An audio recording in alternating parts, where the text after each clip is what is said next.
to start section C. So question number 28. Solve the following pair of linear equation by substitution method. Substitution method से हमें solve करना है. Let's start. Question है 2x plus 3y equals to 11. Equation 1. And second equation है 2x minus 4y equals to minus 24. So 2x plus 3y equals to 11. 3y equals to 11 minus 2x. y equals to 11 minus 2x upon 3. इसको मान लेते हैं equation 3. ये 2 है. हमने substitute कहाँ से किया? 1 से. पुट कहाँ करेंगे? 2 में. इसको पुट करते हैं सेकंड इक्वेशन में. 2x minus 4y equals to minus 24. 2x minus 4 y की जगह आ जाएगा 11 minus 2x upon 3 equals to minus 24. 2x into 3 minus 4 into 11 minus 2x LCM is 3 minus 24. 6x minus 44 plus 8x equals to minus 24 into 3. 6x और 8x मिल कितना हो गया? 14x minus 44 equals to minus 72. 14x equals to minus 72 plus 44. यहाँ मिलता है 14x equals to minus 28. x equals to minus 28 upon 14. x का value कितना आ गया? 2. x equals to minus 2. Putting x equals to 2 in equation 3. इसी में भी हम रख सकते हैं 1 में, 2 में, 3 में इजी है. 3 ऑलरेडी एक तरफ हुआ है तो बस वैल्यू डाल देना हमें. -2 अपॉन 3. 11 प्लस 4 अपॉन 3 15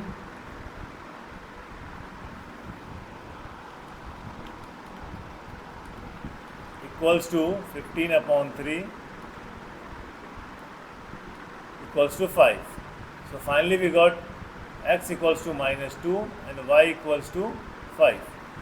ये था हमारा क्वेश्चन नंबर 28. तो आते हैं 29 की तरफ. सेम क्वेश्चन है, बस यहाँ हमें एलिमिनेशन मेथड यूज़ करके इसे सॉल्व करना है. इक्वेशन है x plus 5y equals to 11.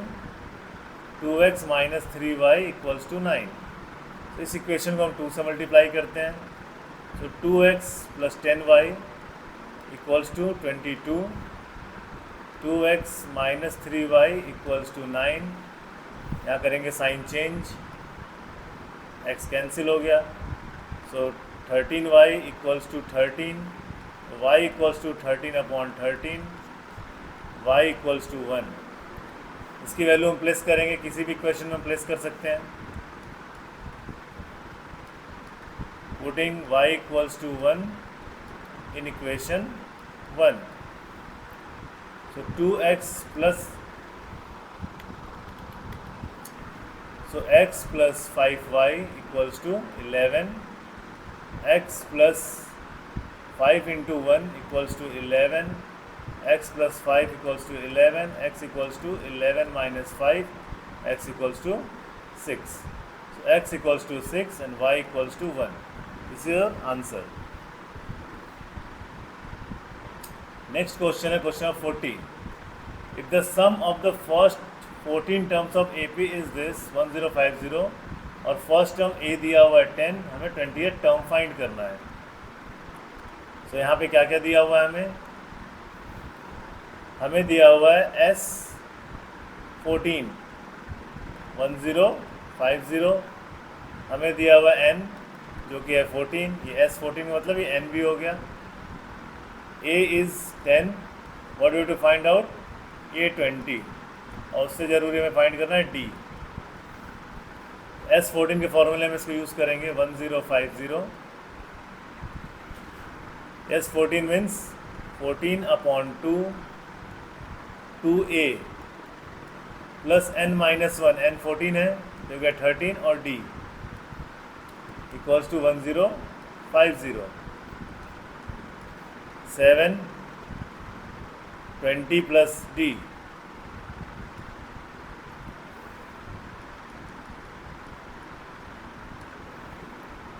7 20 plus 13 d 1050, 20 plus 13 d 1050 upon 20 upon 7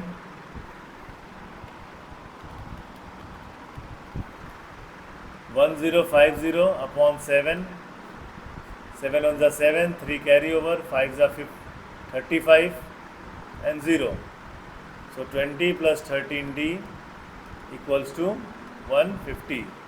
So 13d equals to 150 minus 20, 13d equals to 130. So d equals to 130 upon 13, that is 10. So d यहाँ में क्या मिल गया 10. अब हम फाइंड करते हैं A20. A20 का general formula क्या बनेगा a प्लस 19d. a 10 है और d कितना है, d भी 10 है, तो 10 प्लस 190 इक्वल्स टू 200. ओके, तो this was your question number 40.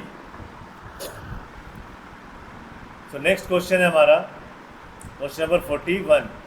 Show that point is all 4 points are the vertices of a square. तो हमें स्क्वायर का वर्टाइस प्रूफ करना है. स्क्वायर प्रूफ करने के लिए कंडीशन क्या है, चारों साइड सेम होना चाहिए. तो चारों साइड तो रोम्बस का भी सेम होता है. चारों साइड के साथ साथ दोनों डायगोनल्स को भी हमें इक्वल प्रूफ करना होगा. So let's start. 1 7 4 2 -1 -1 -4 and 4.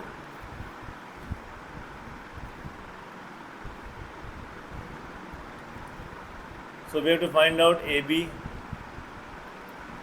AB कितना हो गया, root 4 minus 1 the whole square plus 2 minus 7 the whole square,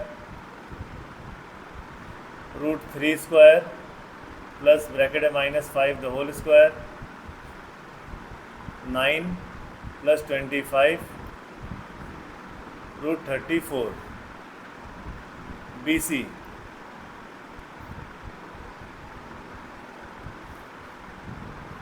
4 minus minus 1, 4 plus 1 the whole square, 2 plus 1 the whole square,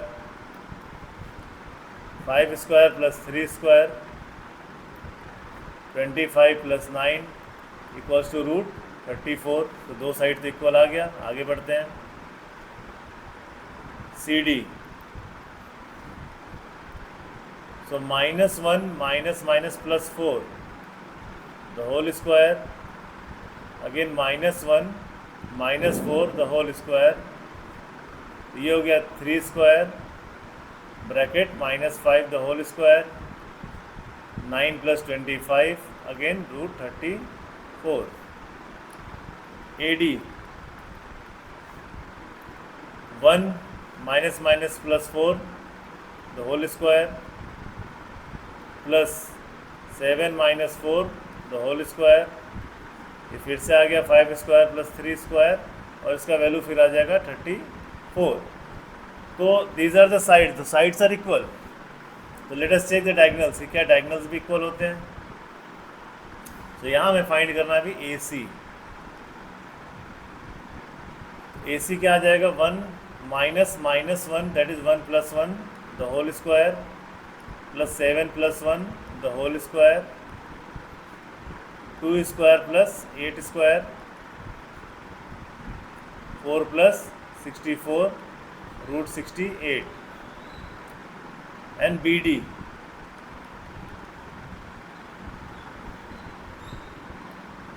4 minus minus plus 4 the whole square,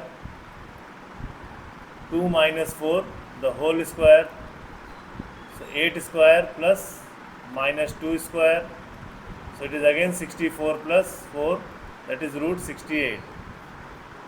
As AB equals to BC equals to CD equals to DA and AC equals to BD. Therefore, ABCD is a square. ये question number 41. Next question है question number 42. Find the ratio in which the y axis divides the line segment joining the point this and this. Also find the point of intersection. Find the ratio in which y-axis divides the line segment. तो हमें find करना ratio, m1 m2 की value find करनी है. यहाँ पे values क्या क्या दिया हुआ है, 5 -6 -1 -4 और यहाँ ले लेते हैं x और y. बट हमें ये समझना है कि लाइन कहाँ पर है, y एक्सिस पे. तो y एक्सिस पे होगा तो x की वैल्यू क्या आ जाएगी, 0. तो हमारा कोऑर्डिनेट हो गया 0 और y. तो जब भी रेशियो फाइंड करना होता है कोई भी एक कोऑर्डिनेट हम लेके फाइंड कर सकते हैं. तो x इक्वल्स टू क्या फॉर्मूला बनेगा, m1 -1 m2 5 upon m1 plus m2. यहाँ पे x की वैल्यू क्या है, 0. So -m1 plus 5m2 upon m1 plus m2. तो 0 multiplied by m1 plus m2 equals to -m1 plus 5m2. तो 0 equals to -m1 plus 5m2. So m1 इधर आके positive हो गया, equals to 5m2. So m1 upon m2 equals to 5 upon 1. तो ratio बन गया m1 इस टू m2 का रेशियो आ गया 5:1.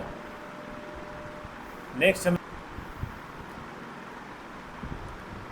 Next we have to find out coordinates. जैसे कोऑर्डिनेट्स भी फाइंड करने हैं, यानी x का वैल्यू तो 0 में पता चल गया, अभी y फाइंड करना है. तो y equals to m1 into -4 plus m2 into -6 upon m1 plus m2 equals to m1 कितना है 5 इंटू -4 प्लस m2 कितना है 1 into -6 upon m1 plus m2. So -20 -6 upon 5 plus 1. So -26 upon 6 -13 and 3 -13 upon 3. ये y का value. सो x Y coordinate हमें मिल जाएगा 0 -13 upon 3. एक answer ये रहा और एक ये रहा. यहाँ पे क्वेश्चन नंबर 42 खत्म होता है.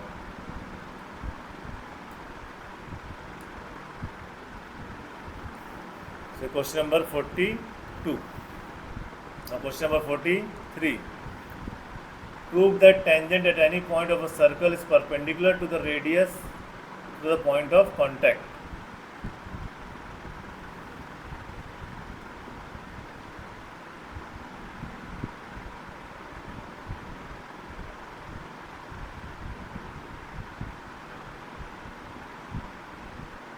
थ्योरम हो गया.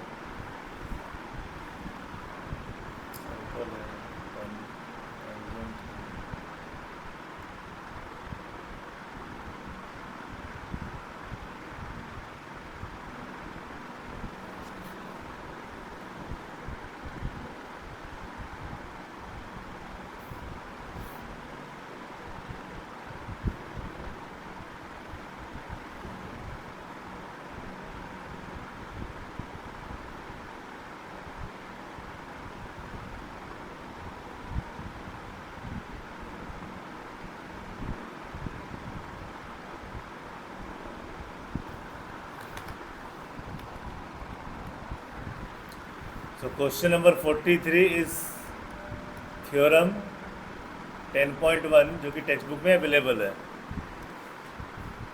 ओके, तो हम लोग आते हैं यहाँ पे क्वेश्चन नंबर 44 की तरफ. क्वेश्चन नंबर 44, यहाँ हमारे पास दो सर्कल दिया हुआ है, दोनों कॉन्सेंट्रिक सर्कल है. सेंट्रिक सर्कल होता है जिसका सेंटर आपस में इक्वल है।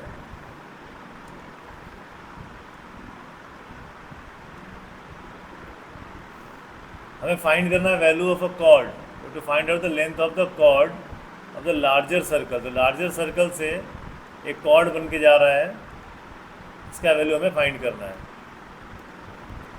This is a cord,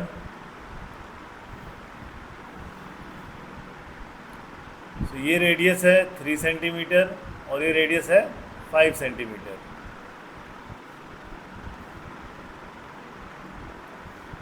so OM perpendicular to AB, therefore OM bisect AB। OM क्या कर रहा है, AB को बाइसेक्ट कर रहा है। So AB equals to 2MB। AB क्या है, MB का AB डबल होता है। So in triangle OMB, OM square plus MB square equals to OB square. So 3 square plus MB square equals to 5 square. So MB square equals to 5 square minus 3 square. So MB square equals to 25 minus 9। So MB square equals to 16। So MB equals to √16 equals to 4। So AB क्या है, AB equals to 2MB। So 2 into 4 equals to 8। So AB का value कितना आ गया, 8। सो हमारा question number 45 है, the following data gives the distribution of total monthly house hold expenditure of 200 families. Data है 200 family का खर्च है, कितने से कितना रुपया कितना फैमिली खर्च करता है, हमें क्या फाइंड करना है, इसका मॉडल मंथली एक्सपेंडिचर। तो पहले हम लोग मोड का फॉर्मूला लिख लेते हैं यहाँ पे। Mode equals to L plus F1 minus F0 upon 2F1 minus F0 minus F2 into H। Alright, so अभी L क्या है, F1 क्या है, F0 क्या है, ये तो पता ही होगा आप लोगों को, फिर भी मैं बताता हूँ। या मॉडल क्लास कौन सा है, मैक्सिमम फ्रीक्वेंसी किस में आ रही है, मैक्सिमम जो है फैमिलीज़ का फ्रीक्वेंसी आ रहा है 40। ये हो गया हमारा F1, ये हो गया F0 and this is F2। और हाइट कितना लेंगे हम लोग यहाँ पे, ये हो गया L और हाइट कितना, इसके पीछे गैप कितना आ रहा है, 500 का। तो L is 1500, F1 40 minus 24 upon 2 into 40 minus 24 minus 33 multiplied by 500। पहले इसको सॉल्व करेंगे। So 1500 plus 16 upon 80 minus 57 into 500। तो 1500 plus 16 upon 23 into 500 equals to 1500 plus, पहले हम इसको मल्टीप्लाई कर लेते हैं, ये हो गया 8000 अपॉन 23। तो 1500 प्लस इसको डिवाइड करने के बाद जो हमें आंसर मिलेगा वो है 347.82। So answer will be 1837.82। This is your model monthly expenditure of the families. That's question number 45. Question 46. A die is thrown twice. What is the probability that 5 will not come either time? 5 will come up at least once. तो 5 एक भी बार नहीं आएगा। So total event equals to 36. तो 5 कितनी बार आ रहा है, इसमें 5 आएगा और इस लाइन में 5 आएगा। तो यू कैन सी 1 2 3 4 5 6 7 8 9 10 11, ऐसे तो 6 और 6 12 हो रहा है, बट ये 2 बार रिपीट हो जाता है, तो will count this only once. So 5 will come,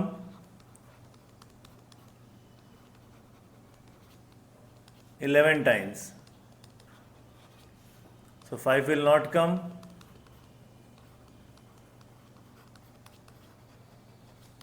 36 minus 11, that is 25. तो फर्स्ट पी कितना हो गया? 25 अपॉन 36. ये फर्स्ट क्वेश्चन है. सेकेंड क्वेश्चन पूछा था 5 विल कम एटलीस्ट वंस. तो 5 विल कम एटलीस्ट वंस, कम से कम एक बार, ज़्यादा ज़्यादा 2 बार भी आ सकता है, बट एक बार तो सब में आ ही रहा है. तो ये कितना हो गया पी हमारा? 11 अपॉन 36. तो यहाँ पे सेक्शन सी हमारा ओवर होता है. If you have any doubt you can ask in comment. Please like and subscribe the channel and spread among your friends. Thank you.